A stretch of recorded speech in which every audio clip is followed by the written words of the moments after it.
Okay, so we're going to do this a little bit differently because the last time I tried to do a Dr. Phil video, they wanted to block it worldwide. So we're just going to do it with a still image, and I'm going to go through and pretty much paraphrase and shorten everything that took place, right?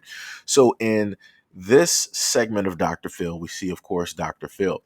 To the right of the screen, you see a man, the taller guy, by the name of Dean. In the middle, who is going to be crying the white tears, that is Loretta. And then to the left of Loretta, that is her husband, Monty, right? So again, we already know where this is going to directly lead to, but it gets worse. So what took place was that a long time ago when Loretta was about 15, whatever age it was, uh, something traumatizing happened to her, right? And when that took place, she decided to blame the first person that she was able to spot. Not the person who actually did it, but the first person she was able to spot. And guess who that person was? It was a black man. That black man is to the right of her by the name of Dean. I'm not exactly sure why it is that Dr. Phil decided that, hey, let's have you two sit close together. No, because realistically, in any real world circumstance, that guy would not want to be near her at all. She took 14 to 15 years away from his life. He had to serve time for a crime that he did not commit, right? But again, that's the setup that they wanted to have because they want to show that people are healing and all these other things, right? So you see the hesitation with Dean and him even wanting to be there and be directly next to the person who took 14 to 15 years away from his life for a crime that he did not commit at all. And then when they get to talking, Dr. Phil is basically asking her, like, "Hey, how do you feel about this? Do you have any insight or anything like that?" And she gives the response of, "Yes, it's very scary being here right now because I have to sit next to him." Right, basically in a sense having the same mind frame of this is the guy that did XYZ to me, even though she knows wholeheartedly in her mind that this is not the man that actually did it, right? Because again, I'm going to reiterate, she said seeing his face again is scary. Why would it be scary?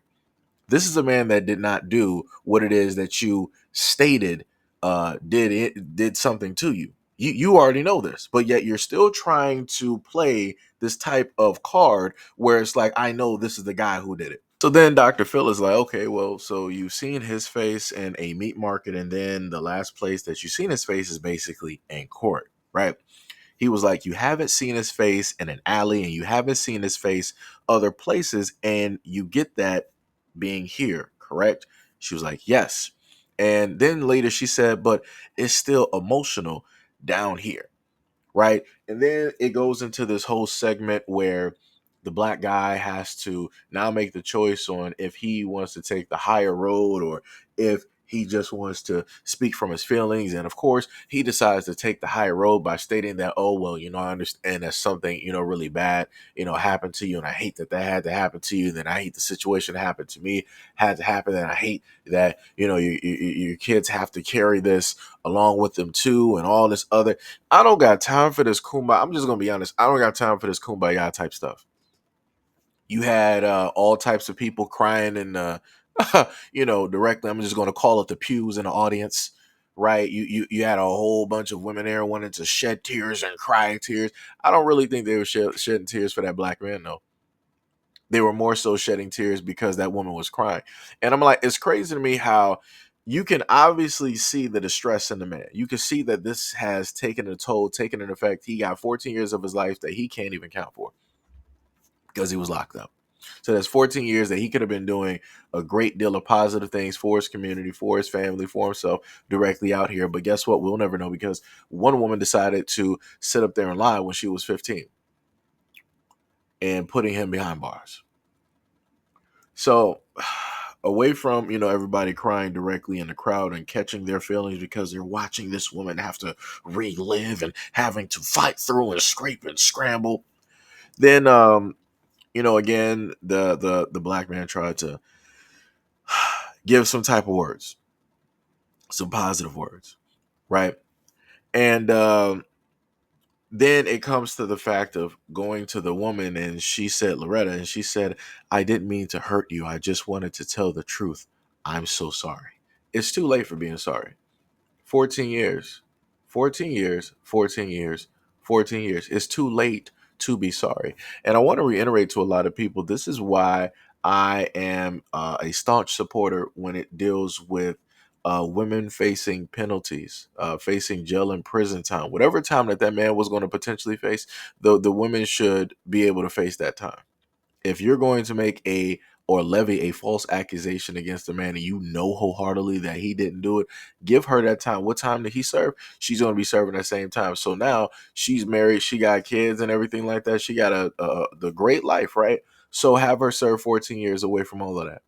Take her 14 years away from all of that there because she decided that she wanted to make a lie on a man that did not commit that crime. While the actual man, whoever that is that did commit the crime, he's still out there. He's still running rampant. See how that works? And see how nobody cares when you have black men out here that are innocent? Nobody cares. They're like, well, he might be innocent here, but there's probably something that we don't know about that he did. So he served time for something. And that's the way that a lot of people like to sum it up. That's the way that a lot of people, like to look at a lot of these stories. And then last but not least, it comes to the end where Dean states that, hey, I hope and pray each day that you can get closure. And this day, I accept your apology. Look here, I'm through with the whole thing of saying people are better than me and stuff like that. Maybe in certain instances, I'll still say it, but this one, no. He has every right to be angry. He has every single right to be angry for the rest of his life because he probably had to go through things, see things, hear things, witness things that he would have never had to go through if she didn't decide to just sit up there and lie and cry these tears. Like I said, this is how crazy this is. Even when they are wrong, they're still innocent. They're still innocent. They are still innocent, and people will still coddle them. People will still hold them. People will still let them cry. People will still sympathize and empathize with them. This is crazy.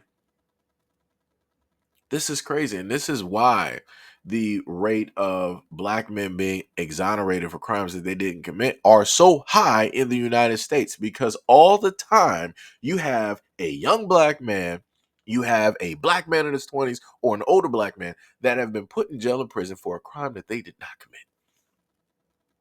that they didn't commit. And then, you have these people out there that want to sit in the background and then they want to sit up there, oh, I'm so sorry. I thought about this for years and I just couldn't live with myself. And so it took you how long? It took you some decades to finally come to the realization that, hey, maybe you should actually say something. That's crazy. You now want to clear your conscience because you feel like your time is coming to an end. You feel that karma is going to hit you somehow, some way. That's crazy.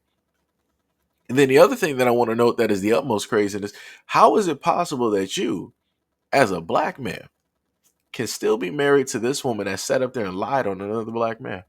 What is wrong with you? What is 100%? And then you got the nerve to be sitting there holding her? Oh, this is crazy. This is so crazy. This is so crazy. This is so crazy. Wow. Where is the sympathy and the empathy as a black man for another black man? Seeing him go through something by way of your wife who blamed him for something that he didn't do. 14 years of his life gone, erased. And you got the nerve to sit up there and be on Dr. Phil. You sitting up there holding her and coddling her as if this is the toughest thing that she ever had to went through. What about what that black man had to go through? Who looks like you? If she, at the point in time, whenever whatever happened, if she could sit up there and see one black dude and sit up there and say that that's the person that did it just randomly, what does that then mean for you? You don't have any type of fear directly in your life. You don't have any type of fear that, wow, this happened to him. Whew, this is ground zero. I might need to get up. You don't think that you need to move around? That's crazy. And then, you know, the funniest thing is I've talked about this a lot on this channel, how it is that people who want to go out there and they feel like the grass is green on the other side, and I'm an equal opportunist. So I'm talking about both of y'all, black men and black women. Y'all think that the grass is green on the other side. You think that you're going to get treated better, when realistically the only thing that changed is your energy towards the other people. You're not really getting treated better because people are observing and seeing you as a different person. You're getting treated differently because your energy changed and is shifted towards another person, because you're actually giving them a chance versus somebody who is, you know, who looks like you. But you can't tell people nothing. You know, people don't want to actually look a little bit deeper and try to figure out why it is that they feel the way that they feel about their own people, and so on and so on and so on. I really don't got time for it. But yeah, this is crazy. This whole situation, as soon as I saw the picture, I'm like, oh, I cannot believe this. I'm like, I cannot believe this. I'm like, we're really doing this. You're really trying to flip the whole thing as, you know, America is a melting pot, and you know, turning the other cheek, and, you know, always being forgiving. Like I said, this is the one main problem with the black community, and it's the fact of always forgiving. It's the fact of always being sorry, even though you're the one that was wrong. It's the fact of what they say, let bygones be bygones, or however it is that people want to sit up there. That's the craziest thing, because, like I said before, it's crazy how every other culture out here can hold in anger, have whatever emotion that they want to sit up there and have, but magically, for whatever reason, the main ruler is that, hey, black people, y'all got to be better. You got to be above everybody else. You got to make sure that you don't go the same route as everybody else. You have to be the measuring stick. And I'm like, that makes no sense, because we're the measuring stick for that, but yet everything else, nobody else cares. We can be the measuring stick for anything else out here. Nobody wants that. Nobody cares about that. But when it deals with emotions that are rightful, when it deals with anger, when it deals with a type of disdain, when it deals with those things that we should be able to put out to other people, it's like, oh no, don't do that. What would Jesus do? And kumbaya, my Lord, kumbaya. It's all of that stuff. And I'm like, nobody sees how this is a problem, how black people are the only ones that are made to literally be so calm, so docile, make sure that you're not so angry, you're not this, you're not that. But yeah, you see everybody else throwing tantrums. You see everybody else raging out and being able to get all of that emotion out. But yet, black people have to keep that in. And then the moment of time that that box or whatever it is full, we got to then transfer that energy somewhere else. Like I said, it's crazy how that works. It is very, very crazy how that works. But anyways, if you made it this far, let me know what you guys think about this video and everything that I stated in the comment description below. And as always, peace, love, and stay tuned for the next video.